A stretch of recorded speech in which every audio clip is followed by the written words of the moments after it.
there is a huge opportunity happening right now, this very second. The clock started ticking.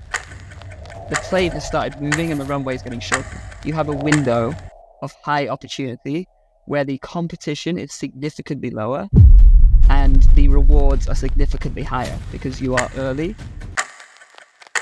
The best advantage people today can have is... I do think it's a fine line where marketeers are sometimes disingenuous with their motives for doing those types of action. I don't know, it's slightly worrying. I don't like the sound of it, but it does feel like something we're going to have to get used to. In this week's Memes and Machines, surprisingly, we dive into this little unknown thing called artificial intelligence. More specifically, what is the difference between human intelligence and the robots themselves? We talk about Google and their recent crackdown on AI-generated content. What does this mean? Catty and I go back and forth on a recent read of mine that has given me pearls of wisdom in running a business and is all about doing difficult things. What is the responsibility of a marketing team on social issues? Where should we draw lines as companies? Wendy's explores dynamic pricing to charge you more when they are busy. How do we feel about this, and how should marketeers think about this increasing phenomena of dynamic pricing? And finally, we dive into equity stories. Fundraising. If you are fundraising currently, or if you are planning to do a fundraise, you should probably listen to this episode. 1 hour exactly of marketing goodness. 1 hour exactly. Boom. Catman, it is good to see you. I'm liking the jumper. Thanks very much, man. You're looking sun-kissed. I have. I've been in Athens, peaked at 19 degrees. Went out, did all the irresponsible things, didn't put my sun cream on, tried to do what Brits abroad do, like every bit of skin I could plausibly do without embarrassing myself. Yeah, had a great time. Was out there for a talk speaking at the Internet Marketing Conference themed around generative AI. Had a great time, really good time. How about you? What did you talk about? I gave a perspective on two things: AI in marketing more broadly, but also I usually set up most of my keynotes with a 10-minute why you should care.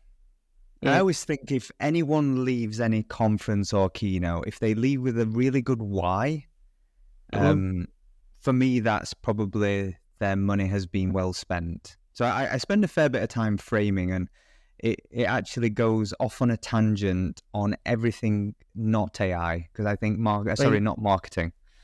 Marketing can often trivialize the technology in the sense that, yes, we can do it ChatGPT to make LinkedIn posts, and we can use Midjourney to create images for our marketing collateral, but there's something much bigger happening. Yeah. So I have what I call a zoom out moment and remove the word AI and just talk about innovation. It kind of level sets, hones back in on AI, and then I go into specific themes that are relevant for the conference. And this one was marketing. One of the things I did come away with is a renewed perspective on the human role in this new era. There was a neuroscientist gave a talk just before me, and fascinating talk. And it was just simply rooted on what is the difference between human intelligence and artificial intelligence. And I never thought of it in that context.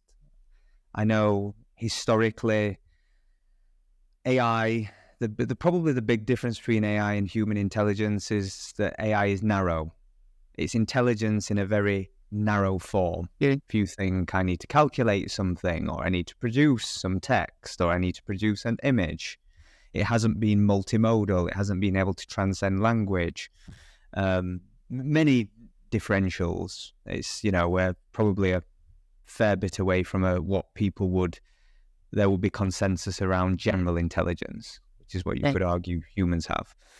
His point was how we learn, and he talked about the way that humans learn, and to cut a long story short, the root of difference was humans add meaning to everything we do.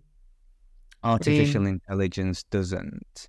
Humans are wildly irrational and emotional in our thinking.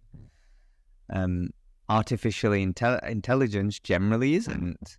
So the things that you would argue could be seen as weaknesses for us actually inadvertently become our strengths, because every amazing thing that we see around us roots from someone who thought probably out of the box or combined new technologies in new creative ways to better or forward humanity to where we are today. So it got me thinking about our flaws being an actual strength in the future in a way that we maybe don't appreciate them now. So I thought it was a really insightful talk. Yeah, that's interesting.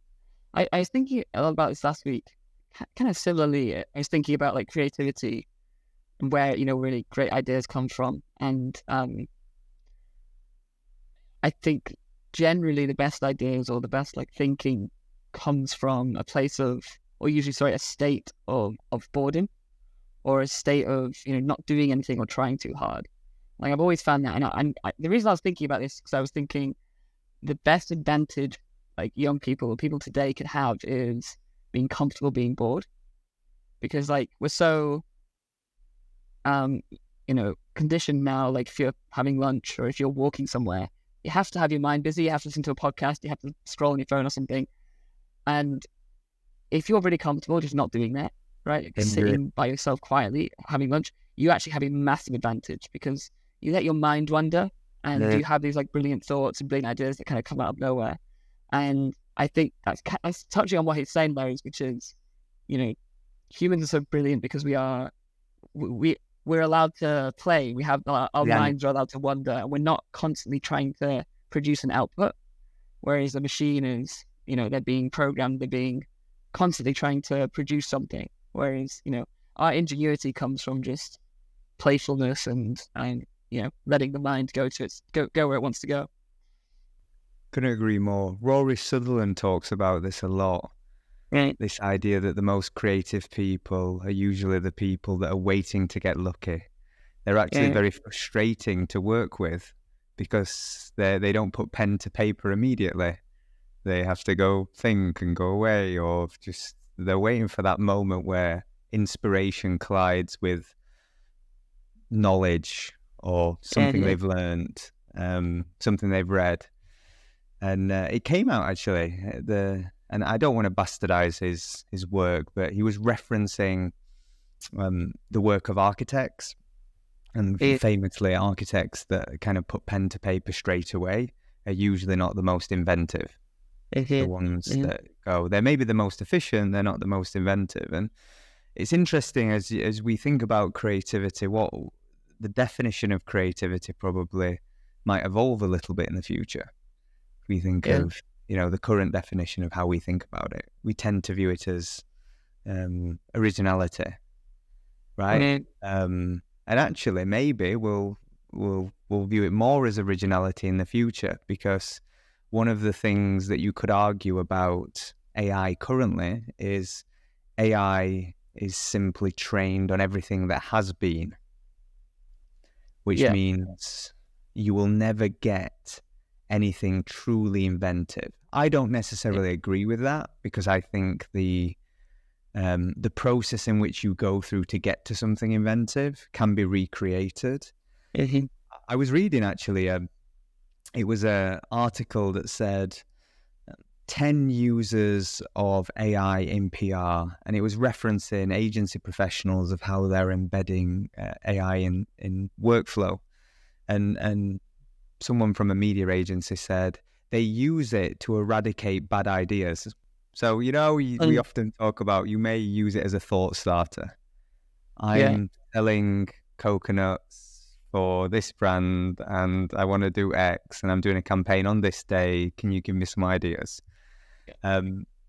Interestingly enough, his reference was, I use that to eradicate all the bad ideas that have been done because I want to find something that's really, unique or territory Interesting. that could be more profound. And it reminds me a lot of what we used to talk about. You would say to me all the time, if we land on this idea too quickly, the chances are that the teams that we're pitching to that only think about their product and service and their brand have almost definitely come up with this idea. It's too obvious. Yeah. Yeah, that's true.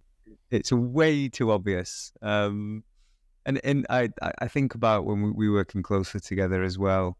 Your team used to get really frustrated with you as a creative. They would get frustrated because you would go away and think. You wouldn't Right. immediately jump to give the answer. And hearing Rory describe creatives in that way, I was like, that's Catty through and through. And I would always say your genius was the fact that you would spend a disproportionate compared to others amount of time understanding the world around you. So you could take a brand or an idea and connect it in a way that other people couldn't. Yeah. And that was, I suppose, your process of kind of just permeating, or as Rory Sutherland would say, waiting to get lucky. Procrastinating is another word. Yeah, true. It's like when you think about your marketing team, there's a role for productivity and efficiency, and there's a role for just the opposite, right?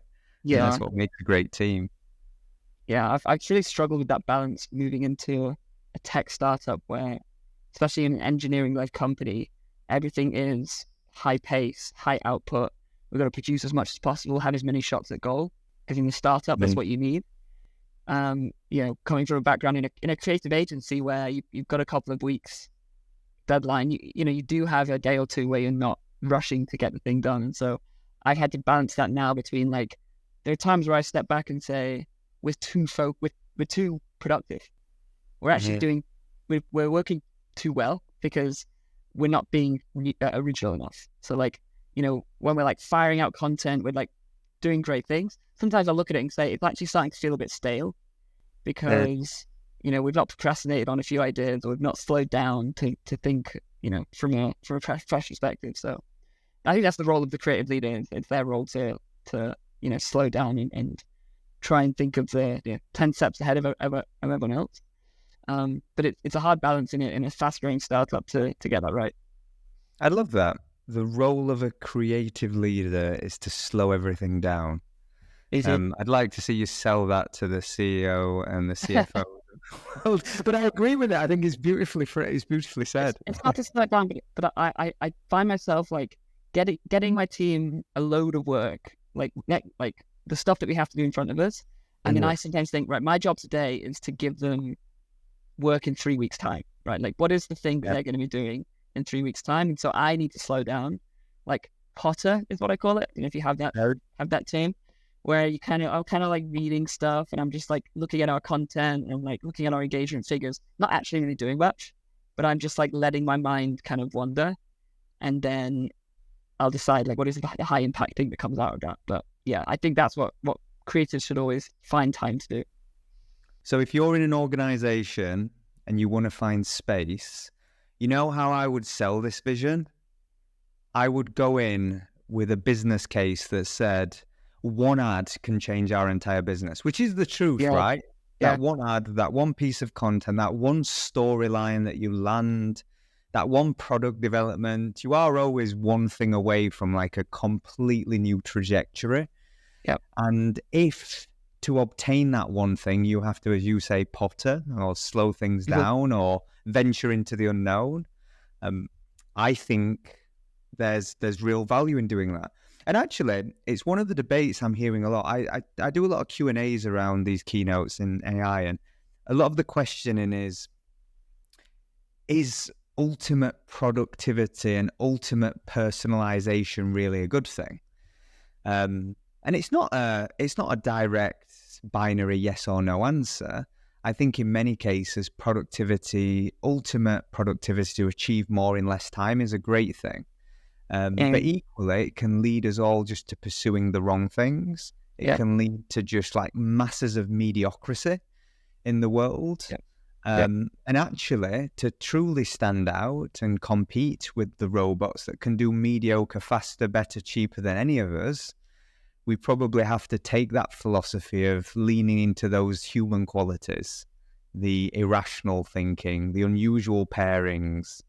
My number one example I cite is there isn't a machine learning outcome that would ever give you the Cadbury's Phil Collins gorilla ad. Like, there is nothing logical about that.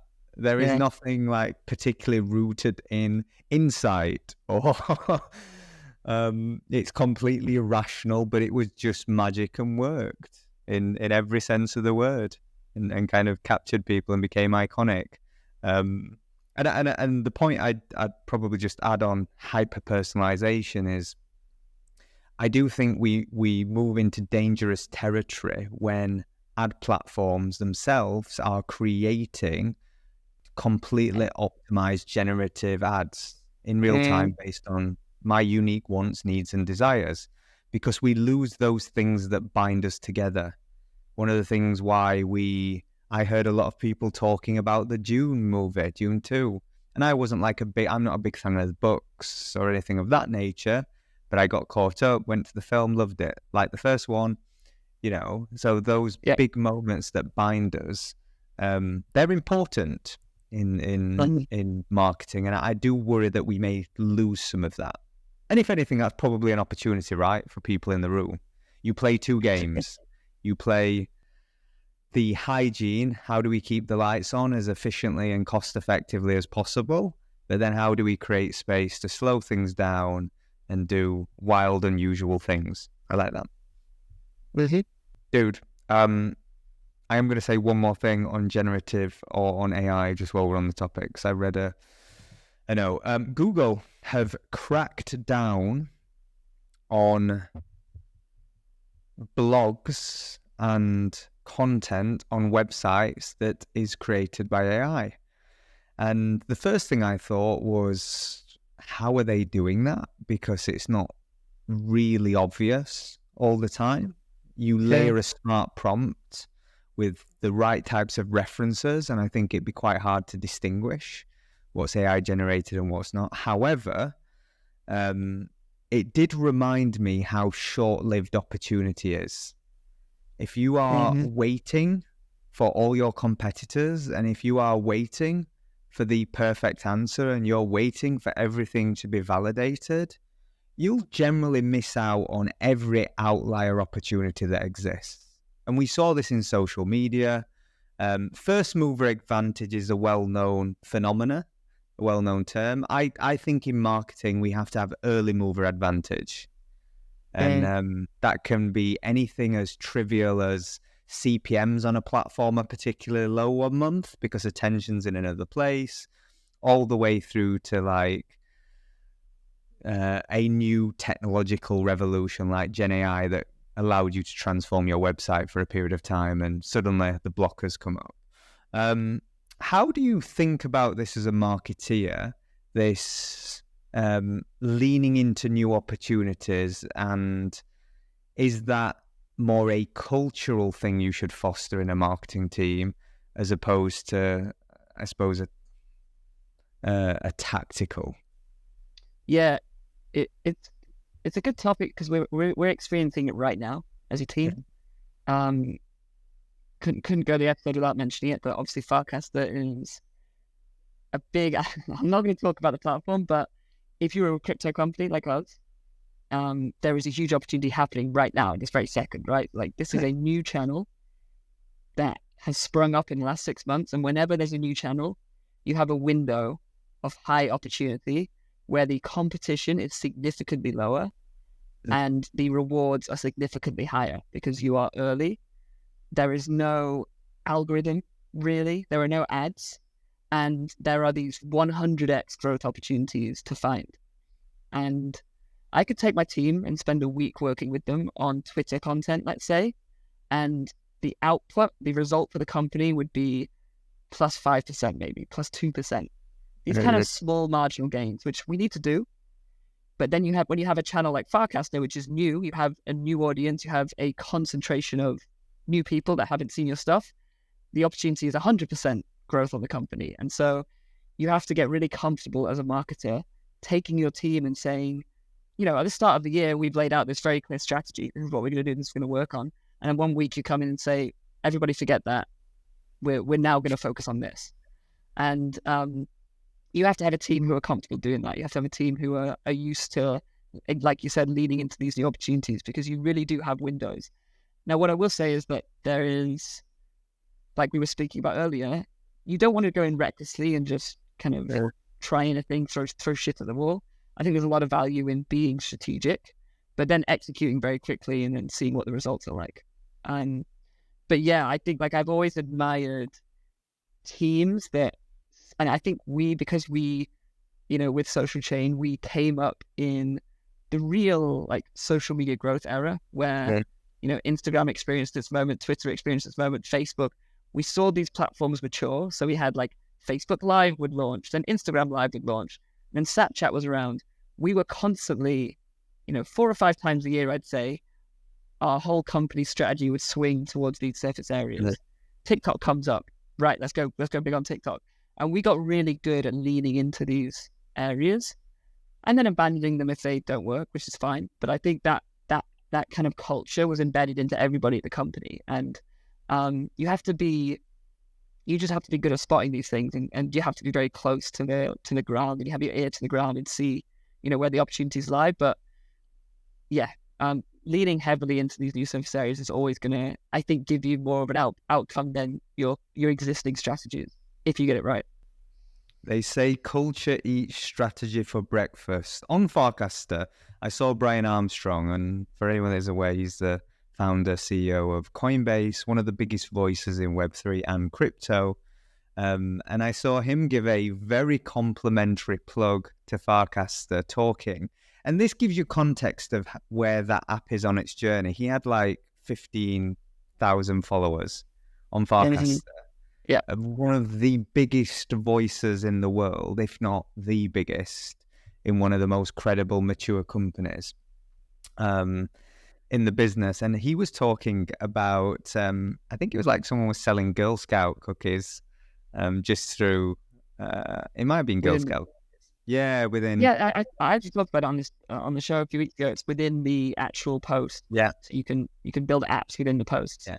You basically can build commerce, and it was under Coinbase Commerce. So you're building effectively a commerce ecosystem. It's the equivalent of if TikTok Shop wasn't invented, and you went onto Live, but you had an application that could do that. Yeah. Imagine you can just recreate your entire, I suppose, any digital experience within any social network. That would be pretty profound. And that's effectively what's been allowed here. Yeah, I think it's a fascinating space. And I would say one of the things people sometimes struggle with is what feels like contradictory advice. Focus and be very good at one thing, particularly early in your journey. And also experiment, play on the fringe, tread or walk the walk that others dare not. And I think the reality is it's a combination of both of those things are very true, right? It's a case of extreme focus once you've reiterated your way to the right answer. So learn about your audiences, test lots of ways to connect with them. And when you find a platform or an arena that is paying dividends, extreme 80% focus and cut everything else ruthlessly. I think one thing we're really bad at it in marketing, particularly large organizations, they get bad at habits and hygiene, doing things because you always have, reporting on metrics because the past agency reported. We get very complacent. And the reality is every company on a very frequent basis should probably be cutting things quite ruthlessly, particularly as you add more. Because what you end up with 2 years into executing a marketing strategy, you end up with too many channels, doing too many things, and you dilute your efficacy across the board. Mm-hmm. And actually, if I was to, I suppose, and we have to be better at this with our partners, is having the bravery and willingness to be ruthless in saying, no, we've started doing the wrong thing.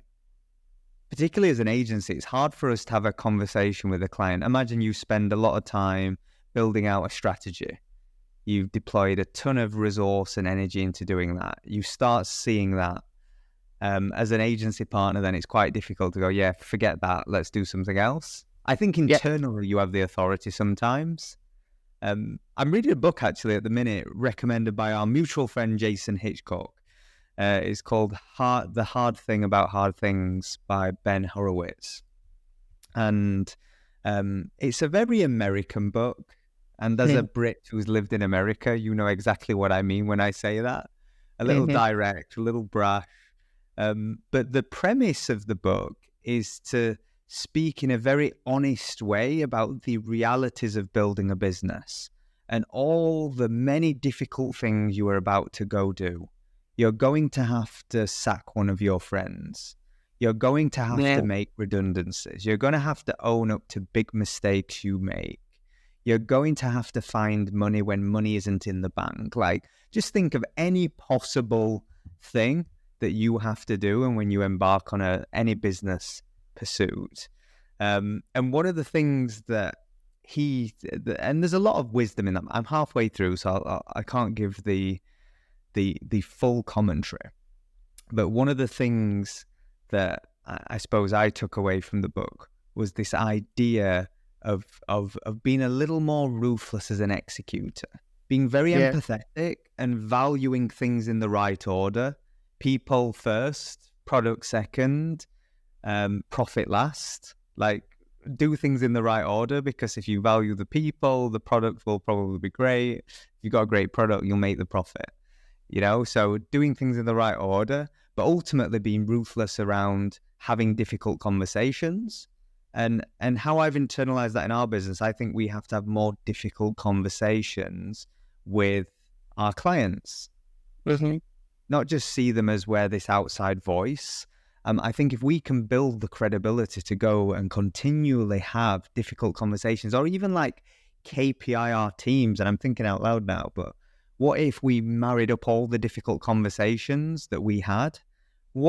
How outstanding would we be as a partner? We'd be different to every other agency just on the basis that we were the ones willing to have the difficult conversation and call people out when they're wrong. So, I thought, I don't know if you've read it. I'd highly recommend it, even if for anyone that isn't actually building a business, but if you ever have any entrepreneurial ambitions, it's like the type of book I wish I read a few years ago. That's the honest. You go, I've been through that. I've experienced that. And there's two other anecdotes I'll leave you with, because I thought they were great. One of them is a reference from a politician, but it was, you should hire for strength, not hire for not having weaknesses. And I can reflect on that. You know, if you hire someone in firstly you need to define what the role is and what exactly that person needs to be, and then you hire only for strength. And how many times have we just hired for people that just don't have weaknesses? Yeah. And that's the truth. And it's like, I've fallen into that trap so many times. Yeah. But hire for strength, and it's like a reframing of what you think about, because hiring for strength means someone can have lots of flaws. That's okay, by the way. Yeah. They can be really bad at these things. But if you're hiring for something very specific, that was one I took away. And then I'm just trying to think, another one that came to mind was an analogy about training, how important training is. So my experience of all startups is they get training really bad.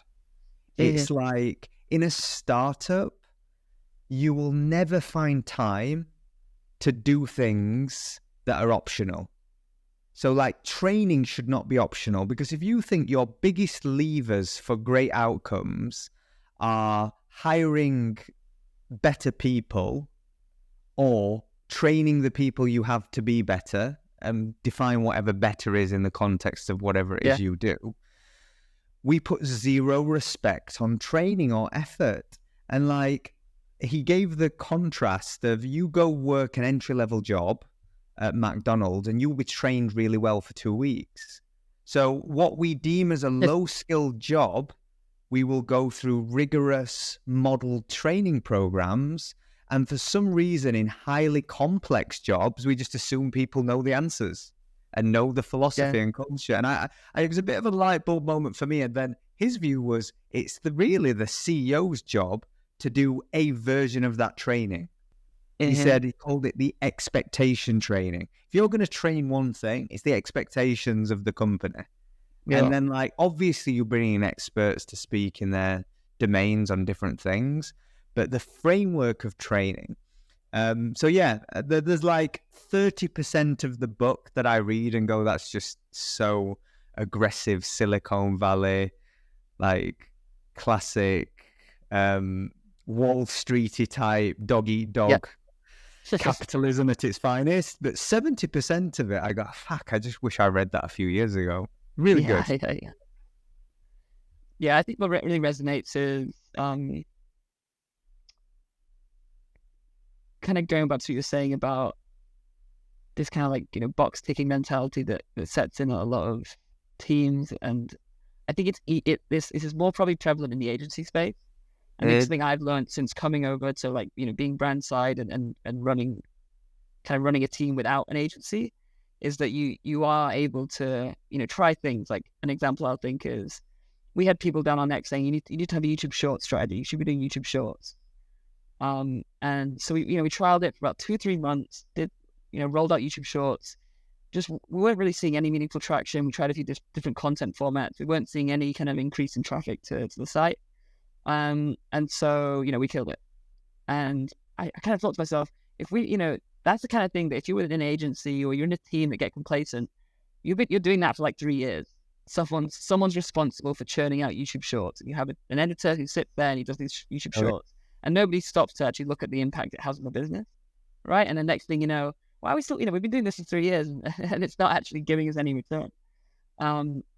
And yeah, it made me realize one of the real advantages of being brand side, and one that you should take more advantage of, is the ability to kill stuff, right? It's like, this isn't working, just kill it.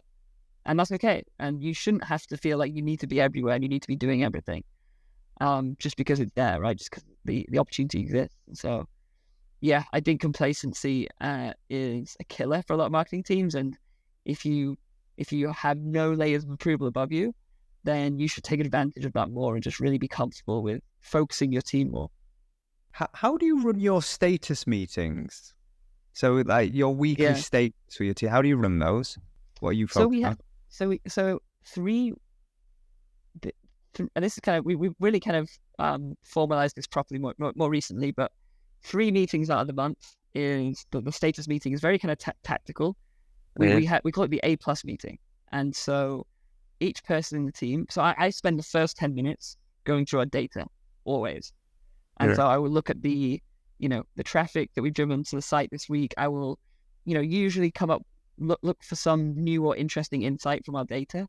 There might be some campaign we launched last week. There might be something that we're tracking for that particular week.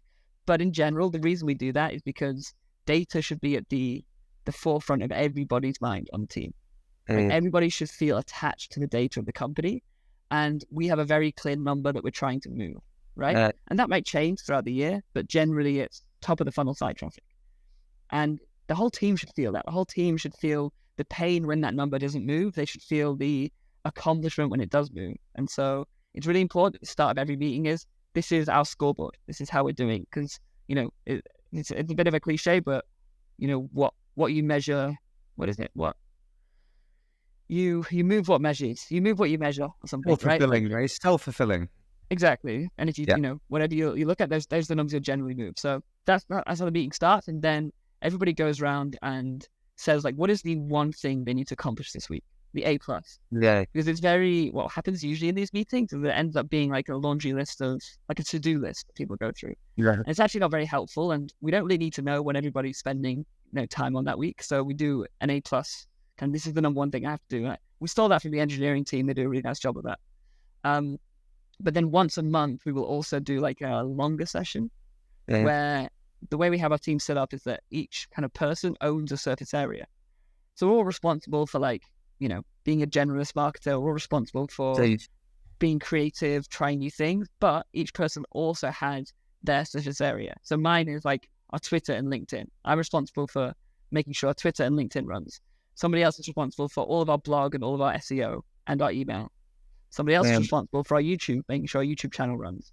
So each person has this like ownership, and then they will, once a month we will go through again data, learnings, how we're driving things forward.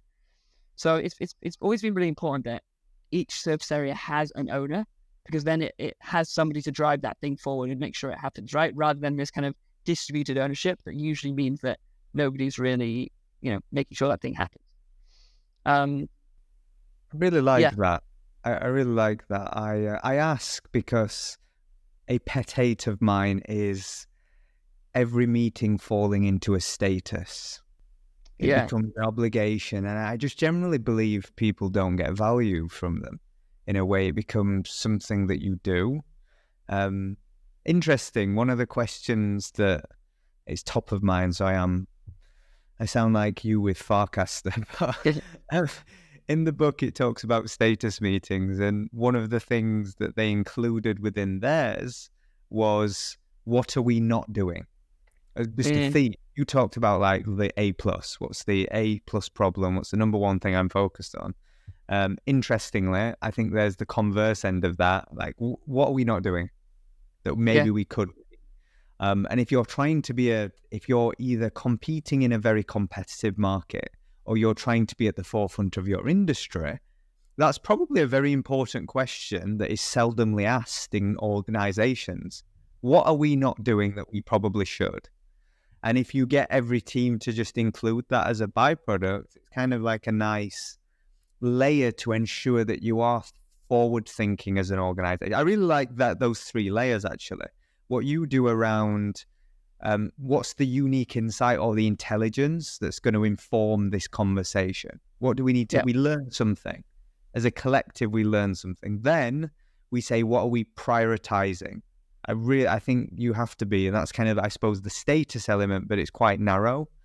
But building on that, okay, what are we not doing that we should?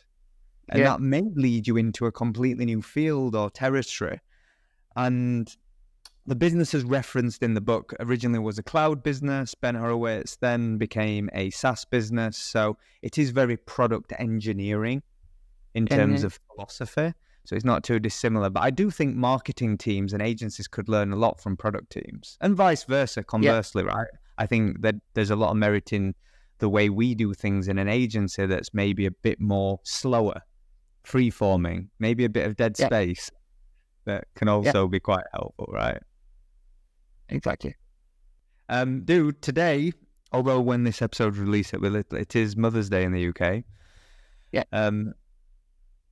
Topic that has started maybe a few years ago, but has regained momentum, is brands coming out and offering people to opt out of events like Mother's Day and Father's Day and things like that out of empathy, because, people have lost loved ones, lost their parents, etc. So it can be quite an emotionally charged and emotionally sensitive time for people.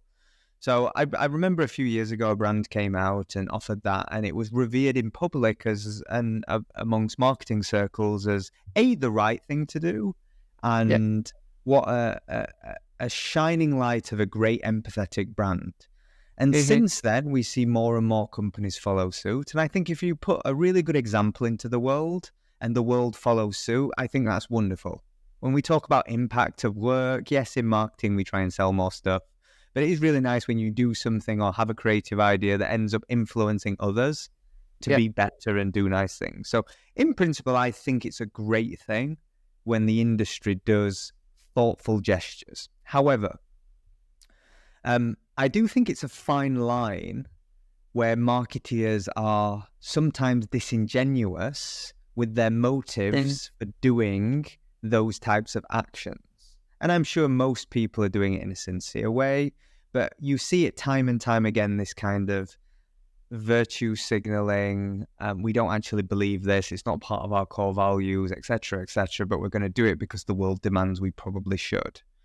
What is the responsibility of marketeers beyond helping sell stuff? Yeah, I think I think that the thing that people probably underestimate about marketing, or rather don't consider, is how it is inherently intrusive, right? Like you Yeah. are inserting yourself into someone's day without them really asking. And as a result, there is a responsibility to do it in a way which is not harmful or Uh, upsetting or just annoying, right? So like, that's why good creative is important, because you're taking attention out of someone's day. And so there is this kind of unspoken responsibility to do it in a tactful, responsible and thoughtful way. But like you said, at the end of the day, it is still, you're selling something. And I do think there was this kind of shift. I think we reached this kind of peak brand, what do you call it, virtue signaling during, I think, somewhere in the middle of COVID, right? Where there was this kind of heightened tension around the world with COVID. Then you had all these social issues happening. You had the Black Lives Matter movement that kind of really came to the forefront. Me Too had really, dominated the news cycle prior. And there was this kind of peak where every single social issue that happened, brands felt obligated to speak up and to, use their voice and use their influence. And I think we have pulled back a little bit from there now, where brands are feeling less like, I think the changes that people want to see is, at a business level or at a board level. Like, what are the changes and what are the differences they're actually making?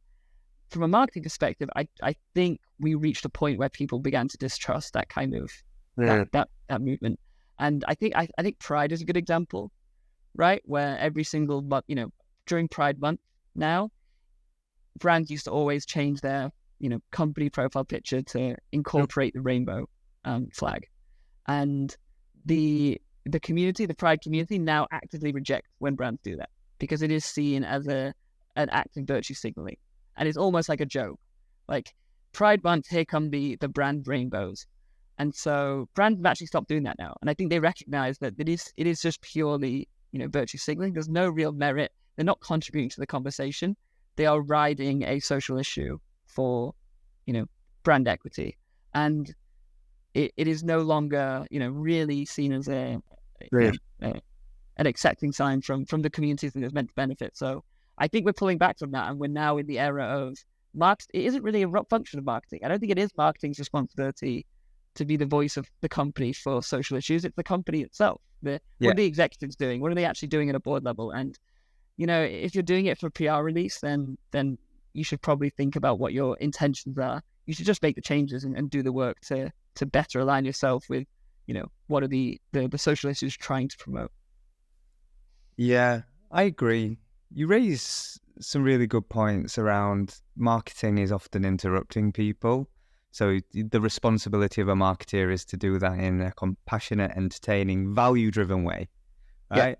Yeah. I agree on the point then around marketing should just be a reflection of who the company is, what it collectively believes. And it's okay not to believe in everything. It's okay, Amen. I'd like to think that most companies try and conduct themselves in an ethical, sustainable and responsible way, but not all do. And the one thing the world hates more than sinners is hypocrites. Mm-hmm. The world hates a hypocrite. You can go out. It's the same reason that rappers can go out and just yell profanities till their, heart's content about a life they once maybe lived, and they won't be attacked. However, a public figure could say a misplaced, distasteful comment and be completely destroyed. If there's a contradiction between who they perceive or pretend to be in the world, right? Whenever there's hypocrisy in public image, and the same goes for individuals, but also for companies and brands. Like you mentioned Pride there are brands that have just done it really well consistently for a long time. Like Ben & Jerry's are famous for supporting LGBTQ rights, and they've been at the forefront and they anchor their marketing campaigns to that. You have so many brands that are just deep rooted in sustainability. and the environment and everything they do. They try not to be a contradiction. And you'll have other brands that represent minority communities, and that's great. And they do that really authentically, and that comes through in their hiring policy, their executives. I think use the word there, box ticking, and that's the bit that often jars with me. Is I don't think I think we as marketeers, it's easy to forget how smart people are, how emotionally intelligent, how mature people can be, and the moment you go into box ticking mode, that's where I have a problem. I actually think in those instances, less is more, right? And it's also like, we shouldn't be stealing attention from the causes. Like, the cause is the cause. And I always feel a bit icky about, unless you're adding a meaningful contribution, I feel like you're just stealing. And when it comes to an ethical issue, we probably, or a social issue, we probably shouldn't be stealing attention for ourselves. I think that's where I personally draw a line. Like, maybe not about us. Maybe let's do good, make the right decisions, or try to make the right decisions. But let's not try and, to your point, grab a headline alongside that. But it's hard for teams, right? There's an internal pressure. Something happens. What do we do? Those questions are asked. And it goes back to what I said. I want us to become at Flyer Story, the agency that is willing to have the hard conversation. I think there's such authority. And I think that's how you become a long-term value to people beyond your functional benefits or your executional capabilities, is like, you're a sounding board of like really deep-rooted, truthful advice. I think is probably not a bad strategy for a marketing company. Yeah. Dude, one thing I want to mention, that I did write this down, but it's kind of going completely tangent on this, but I thought it was interesting. Wendy's, the fast food restaurant, introduced price surging. So dynamic pricing within a Wendy's restaurant. So all their fixed pricing boards now have been replaced by digital boards that change in a dynamic sense. And I believe this is probably a trial. This hasn't gone across every company. Firstly, what's your gut reaction to that? And do you think we will see more companies follow suit? It's I don't know. It's slightly worrying. I don't. I think the reason people go to Wendy's is for the cost effectiveness. So it feels like they're losing one of their values for the, gourmet food, my man. You go to Wendy's for a fine, titillating mouth experience. Yeah, it's a price, bro. Yeah. I mean, look, I had it recently with, think about like, it was Valentine's Day a few weeks ago here, and so, okay, I'll try and book a table at some restaurant. Every single restaurant in New York City has a Valentine's Day set menu, right? Which is a special set menu just for Valentine's Day. Well. I'll tell you what though, look, there's a premium, so they're putting on an extra $50 onto that menu. You can't. There's no negotiation there.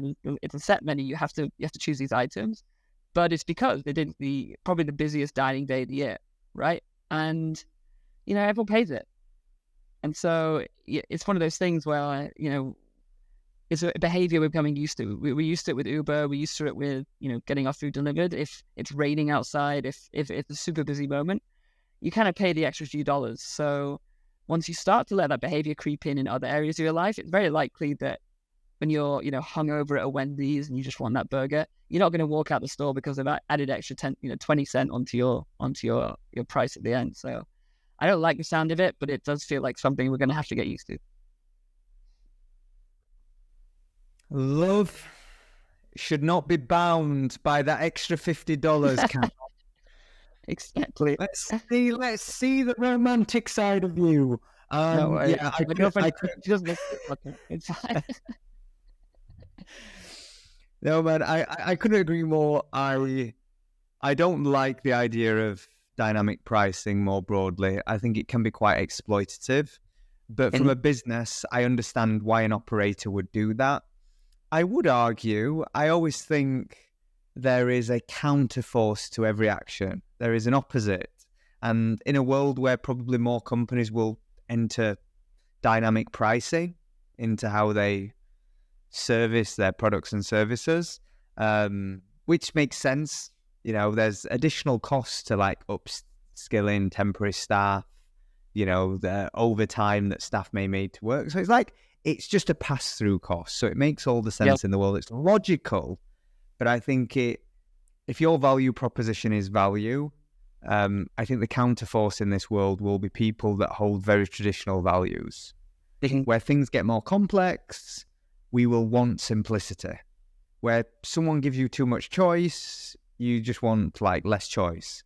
So I do think we will see a divided world where dynamic pricing, on paper makes sense for a lot of companies, probably helps the bottom line short term.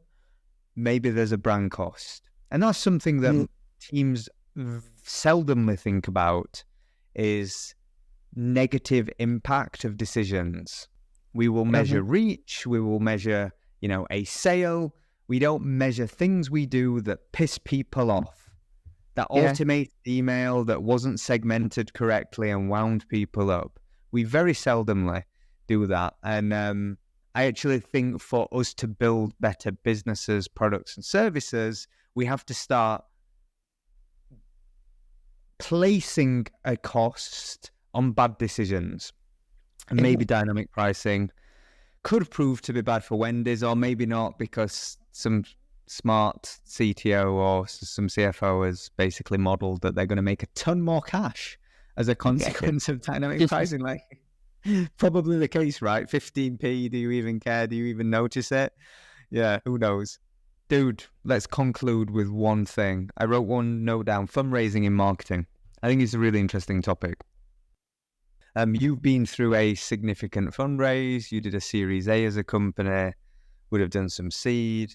A couple of questions for you on the internal side of going through that process and running a marketing team.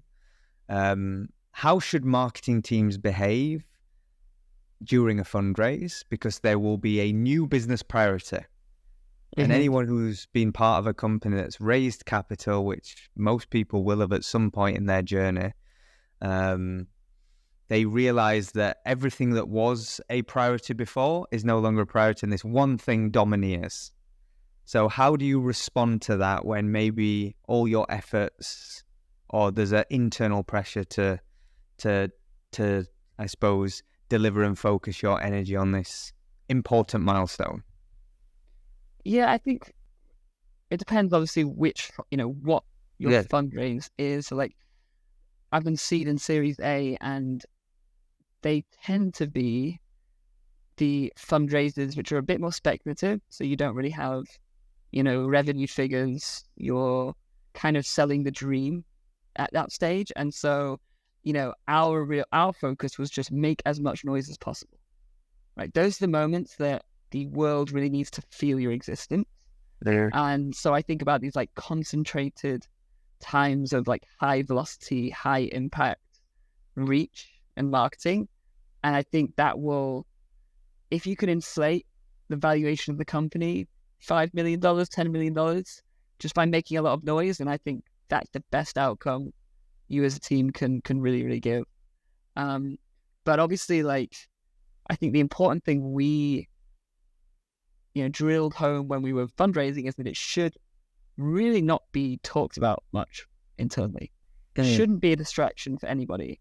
And fundraising certainly isn't really a moment to celebrate or feel like you've accomplished anything, right? Because I know that sounds counterintuitive. Like, obviously, like, you've raised money is really difficult, and it should feel like a moment, and the team should pat themselves in the back. But actually, the minute you've raised money, the clock started ticking. Like, the plane has started moving and the runway is getting shorter.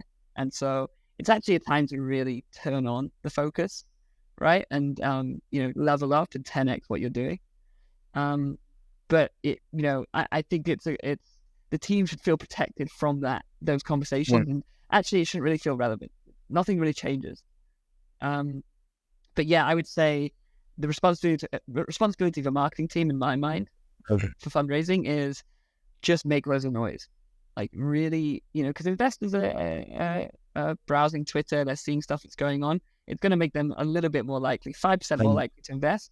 Because obviously having a strong marketing voice, having the ability to put your product out into the world is a huge reason why a lot of investors are going to choose to, pull the trigger. Yeah. When I think about companies, raising money is usually very important to management teams and founders. It's the enabler for them to go through a next phase. So there is merit to the team. Maybe they can start investing in new channels. They can do bigger campaigns. They have, the opportunity to bring in new members to the team. So maybe there's a material impact to the team, but you're right in the sense that founders will tend to impose priorities that are their priorities and business critical, may I add, but often to the detriment of what you're there to do. And I couldn't agree more about fundraising shouldn't necessarily be celebrated, and it kind of is, because you haven't achieved anything beyond the transaction. It's the start. It's like the start of the next phase. And the next phase, to your point, comes with expectations. You've actually, you've diluted your ownership. You've taken a hit. So it's like you're now going to actually make up the value of the company that you have, communicated to the world. And so it's actually like the clock started, like the starting line's gone off. And so, it was interesting going through the process and like feeling that mindset. Because obviously externally, people celebrate the fundraising like it's the end goal, right? Like on LinkedIn and stuff like that. So when you're in it, you realize actually it's the start of the race. Yeah. And I kind of get that in the sense that it is this huge relief when you sign that paper and money lands in the bank. It's this sigh, and there's this two things that happen. You're excited about what's about to come, and also you're just deeply relieved because it's a thankless, difficult task whenever you're tasked with raising money. What I will say is an observation of mine of companies that have just raised money, they have this pressure to spend. And having a pressure to spend is not a good thing in an organization. I think organizations will make bad decisions. They will do things that serve their vanity and ego. The amount of times where I've seen a B2B startup do a fundraiser, then go get that like big exhibition thing and spend 75 grand on doing something cool to reach like 150 people. They make those decisions that they probably shouldn't make as a consequence. So I think that's a cautionary tale. What I will say is marketing plays a very big role. And when I say marketing, I mean the people behind the brand, the image, the growth. If you're an early stage company and you don't have a track record, the only thing you have is a story. And they call that your equity story. And your equity story is nuanced. You have your mission, the problems you're solving, a really strong why. You have the people that are involved in delivering on that mission that maybe have great backstories as well. And your job as a marketing team is to distill that down in a really compelling story that anyone can understand and believe in. Your value is not derived from your fundamentals, it's derived from a story. And, your image, your language, your copy, everything matters. So I think what I will say is if you're raising money, marketing as a marketing function should be put on a spotlight and should have a meaningful voice. The worst thing that a company can do is leave their fundraising efforts just to their finance team. If you have a great CFO, I guarantee he's not a great creative.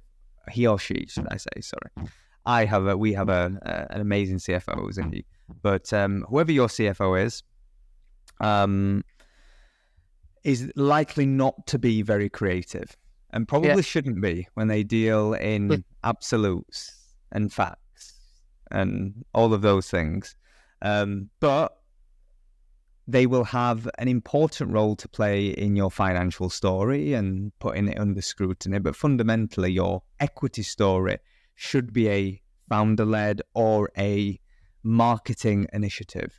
And we've done this a lot at Flight Story. A lot of our roots were supporting companies craft out. And I suppose we developed a knack for telling complex stories in complex industries and distilling it down into a really compelling, simple way that was almost formulaic.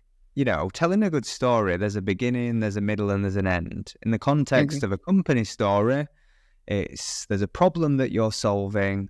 You know, you're pouring salt on the wounds of that problem. There's some broader context to that story.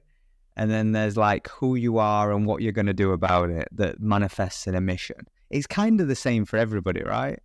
And one of the things that I think people get wrong is they make their story too functional. Actually, 80% of your story should be spent on the macro problem, painting the picture and building the why.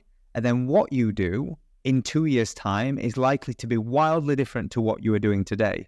So you shouldn't spend too much time on the specifics of what you do, but you should be very considered on your roadmap and your plan and very honest about the stage you're at. So that would be my counsel to any company that's going through a fundraise. Great advice.